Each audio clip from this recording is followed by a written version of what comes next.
Assalamualaikum warahmatullahi wabarakatuh.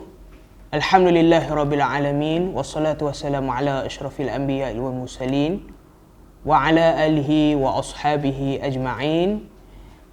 Alhamdulillah, kita bersyukur kehadrat Allah Subhanahu wa taala kerana masih lagi diberi peluang dalam sesi pembelajaran SAP online ini.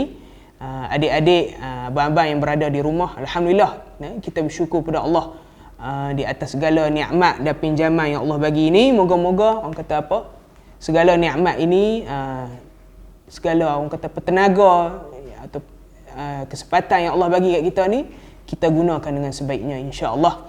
Baik, pada hari ini kita akan masuk ke pelajaran yang kedua dalam bab akhlak. Pelajaran yang kedua dalam bab akhlak, iaitu akhlak terhadap diri sendiri. Akhlak terhadap diri sendiri. Sebab apa kita kena berakhlak dengan diri sendiri? Kan selalu kita kata kita berakhlak dengan orang lain je. Tapi sebelum kita berakhlak dengan orang lain, Islam suruh kita berakhlak dengan diri sendiri. Kalau kita tidak boleh mengurus diri kita, bagaimana kita ingin mengurus itu orang lain? Bagaimana kita ingin bergaul, berinteraksi dengan orang lain? Adik-adik di umur pun macam itulah. Kalau kita nak berkawan dengan orang, dengan diri kita pun kita tak kenal, tak boleh lah. Jadi kita kena kenal diri kita, kena jaga diri kita dulu, baru kita boleh jaga orang lain. Baik, kalau adik-adik ada buku ni, boleh buka, insya-Allah. Buku SAP ni, buku teks ni, insya-Allah buka muka surat yang ke-39. Muka surat 39, pelajaran yang kedua, adab terhadap diri sendiri. Baik, adab terhadap diri sendiri ni dia ada, orang kata, 3 benda yang utama. 3 benda yang utama. Baik, insya-Allah. Yang pertama, disuruh kita menjaga akal. Menjaga akal. Kedua, menjaga tubuh badan. Dan ketiga, kita menjaga hati. Baik, kita akan masuk yang pertama, menjaga tubuh badan. Baik, insya-Allah. Menjaga tubuh badan ni, saya kena tulis sikit lah. Menjaga tubuh badan ini, orang kata, dia merupakan, orang kata, salah satu, orang kata perkara yang penting lah di dalam Islam. Sebab tu Nabi sebut, fa inna li jasadika alaika haqqan. Nabi kata, sesungguhnya tubuh badan kamu itu ada, orang kata, hak yang kamu perlu tunaikan. Nabi kata, maksudnya Nabi kata, tubuh badan kita ni Allah bagi pinjam kat kita ni, kena jagalah. Dari atas sampai bawah ni kena jaga. Sebab itu kita perlu menjaga tubuh badan kita. Baik, cara macam mana nak jaga tubuh badan ni? Nak jaga tubuh badan ni pun ada cara-cara dia. Baik, saya akan tulis di sini, insya-Allah. Boleh tengok. Baik, cara untuk menjaga tubuh badan. Baik, cara menjaga tubuh badan. Baik, jaga menjaga tubuh badan. Okey, saya buat awal macam tu bagi nampak sikit. Baik, cara menjaga tubuh badan. Pertama, apa benda yang pertama yang perlu kita jaga? Pertama, kita perlu menjaga dari segi kebersihan. Kita perlu jaga kebersihan. Perlu jaga dari segi kebersihan. Yang kedua, kita perlu menjaga dari segi kesihatan. Kedua, kita kena jaga dari segi kesihatan. Yang ketiga, kita kena jaga dari segi keselamatan. Ketiga, kita jaga keselamatan. Baik, keselamatan. InsyaAllah kita akan huraikan satu-satu. Baik, pertama kita akan huraikan menjaga dari segi kebersihan. Kebersihan ni Islam suruh jagalah. Baru kita jadi orang Islam yang betul. Kita kena jaga dari segi kebersihan ni. Apa kebersihan yang perlu kita jaga? Kena mandi selalu. Kalau adik-adik boleh buka muka surat yang 41. Muka surat yang 41. Tengok tu ada gambar orang mandi apa semua tu. Itu dari segi menjaga kebersihan. Pertama, kita kena jaga diri kita. Kena mandi selalu. Jangan sehari mandi sekali, tak boleh. At least kena mandi dalam 2 kali. Kena elok lah, kurang-kurangnya 2 kali. Kalau lebih lagi bagus. Nah, jangan mandi seminggu sekali, tak boleh. Nah, bukan macam tu, tak boleh macam tu. Nah, insya-Allah. Yang kedua, kita kena pakai pakaian yang elok. Baru elok. Nah, kena pakai pakaian yang elok sebab kebersihan. Sebab kebersihan. Dan persekitaran kita tengok ada gambar rumah. Nampak tak ada gambar rumah, kan? Ada gambar rumah. Kita kena jadi jaga dari segi persekitaran kita. Tak mau bagi ada ular duk tidur kat tepi rumah kita, tak boleh. Bahaya untuk kita. Itu dari segi kebersihan. Seterusnya dari segi kesihatan. Kesihatan kita nak kena buat apa? Banyaklah. Kesihatan ni kita makan makanan yang kata sihat. Kita makan makanan yang baik. Itu dari segi orang kata menjaga dari segi kesihatan. Baik.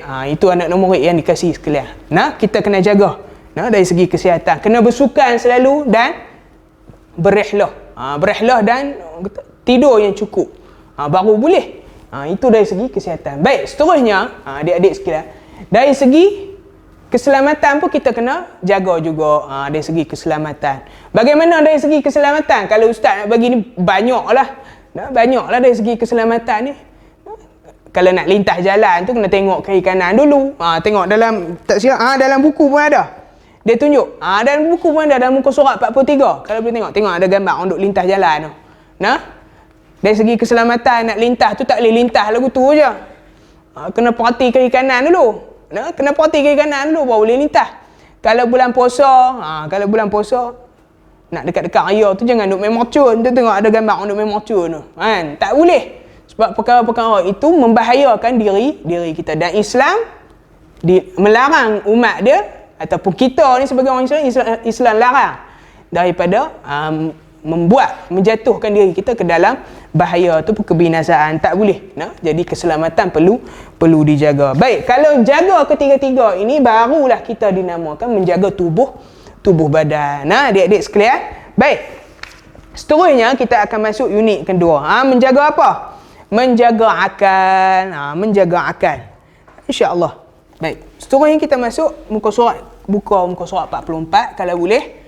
Menjaga akal. Akal yang Allah bagi kat kita ni, ini keistimewaan manusia. Makhluk ini namakan manusia ni dia istimewa pasal apa? Sebab ada je makhluk-makhluk lain yang Allah cipta, tapi manusia ni dia lebih sikit, dia istimewa, dia special sikit. Sebab apa? Makhluk-makhluk lain Allah tak bagi akal. Tapi manusia Allah bagi akal. Sebab tu Allah muliakan manusia dengan akal. Dengan akal. Dan bagaimana hendak menjaga akal ni? Nak menjaga akal ni, dia kena mengaji. Dia kena belajar. Sebab itu dalam Islam, belajar tu penting. Orang yang malas belajar, orang tu Allah tak suka, Nabi tak suka.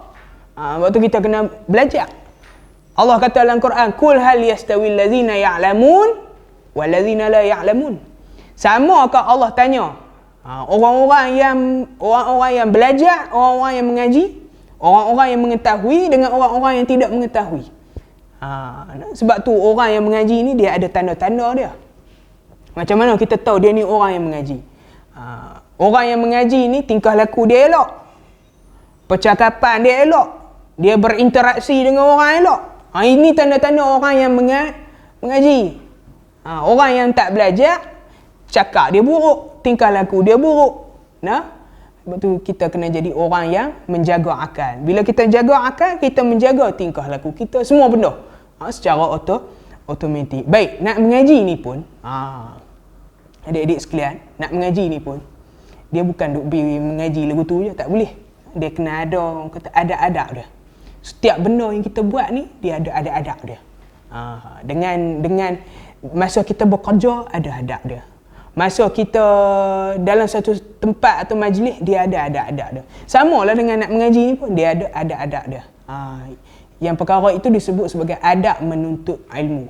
Perkara itu disebut adab menuntut ilmu. Baik, saya tulis sekali lagi, insya-Allah. Baik, ni saya boleh padam lah. Saya akan tulis setiap satu adab menuntut ilmu. Kalau ada buku, ke apa, buat keluar, boleh salin. Boleh salin. Tak rugi salin. InsyaAllah. Baik, seterusnya kita akan masuk berkenaan dengan adab menuntut ilmu. Apakah ada adab ketika mana kita nak menuntut ilmu yang Islam gariskan? Baik. Pertama, ada adab menuntut ilmu. Ada adab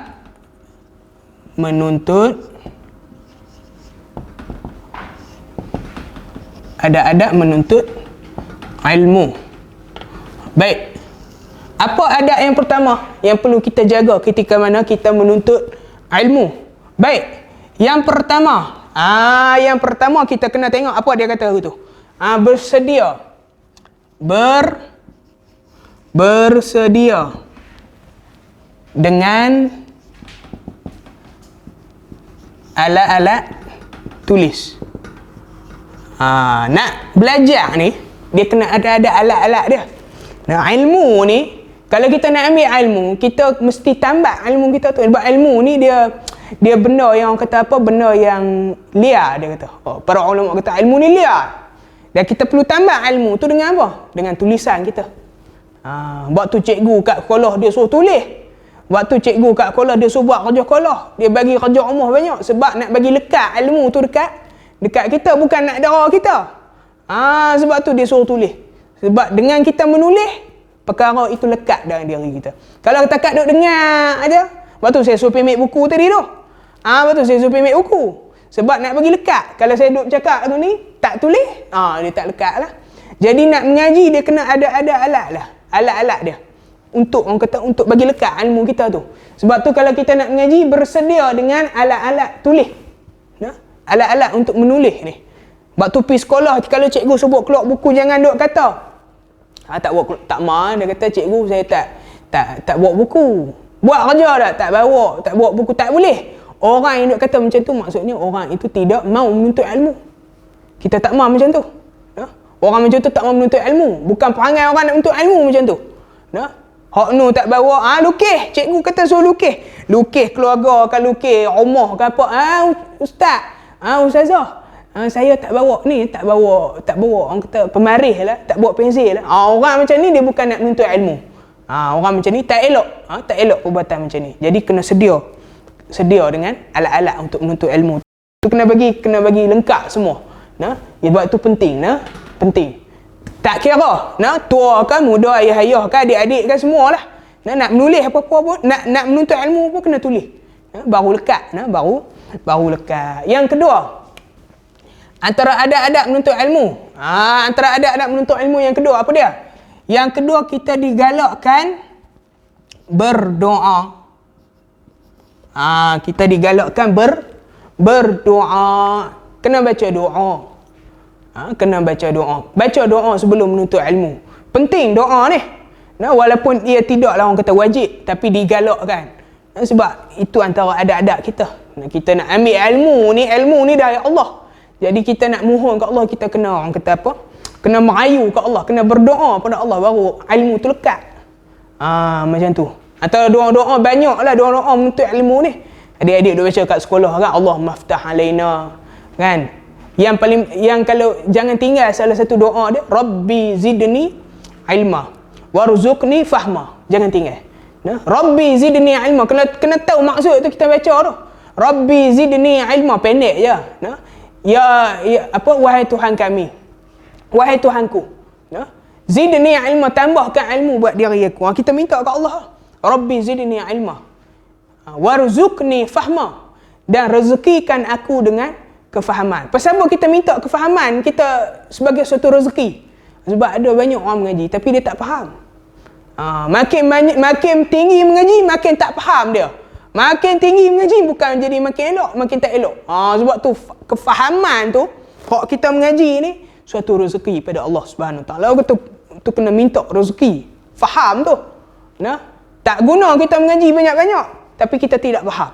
Sebab rezeki itu sebab kefahaman itu adalah suatu rezeki daripada Allah. Sebab tu kita doa ke Allah, Rabbi zidni ilma warzuqni fahma. Kalau amal, Rabbi zidna ilma warzuqna fahma.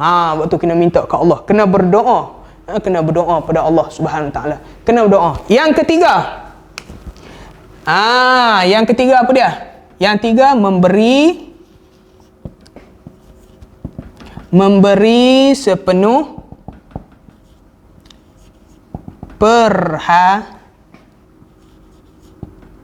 perhatian. Memberi sepenuh perhatian. Tahu memberi sepenuh perhatian macam mana? Masa cikgu duduk mengajar, bagilah tumpuan masa ustaz duduk mengajar ni. Kena tengok lah. Jangan duduk lena, tak boleh. Kena bagi sepenuh perhatian. Baru ilmu tu boleh. Macam lah kalau kat sekolah pun, kalau cikgu, tak kira lah cikgu kafar ke, cikgu SAPPS ke, cikgu belah pagi kan, siapa-siapa je lah yang mengajar kita tu, kita kena bagi sepenuh perhatian. Baru lekat ilmu. Kalau cikgu kata suruh sengak, kita duduk main, kita duduk lompat atas meja, tak boleh tak boleh macam tu. Jadi kena bagi sepenuh perhatian terhadap apa yang kita belajar. InsyaAllah. Yang keempat, apa dia kena ada? Antara adab yang menuntut ilmu yang keempat, kita kena menghormati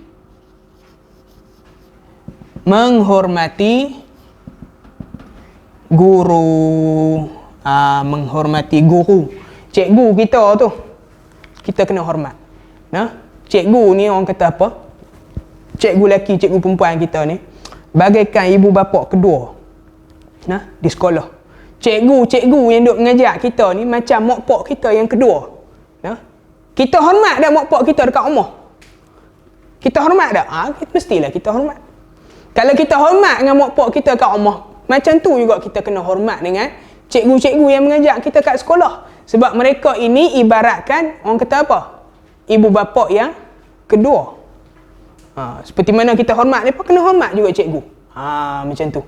Sebab cikgu inilah yang orang kata mencurahkan ilmu pada kita. Tak boleh orang kata cakap lebih kurang dengan cikgu. Tak boleh tinggi suara. Perkara-perkara itu tidak boleh. InsyaAllah. Baik. Bagi yang orang kata apa? Kena bagi yang orang kata sepenuh orang kata kehormatan lah kepada guru ni. Baik, insya-Allah. Yang kelima, yang terakhir ni banyak sebenarnya adab-adab menuntut ilmu ni. Adab-adab menuntut ilmu ni banyak. Yang kelima ialah kita membaca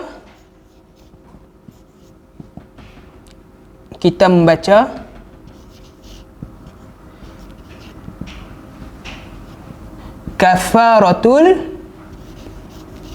majlis. Kafaratul majlis. Baik.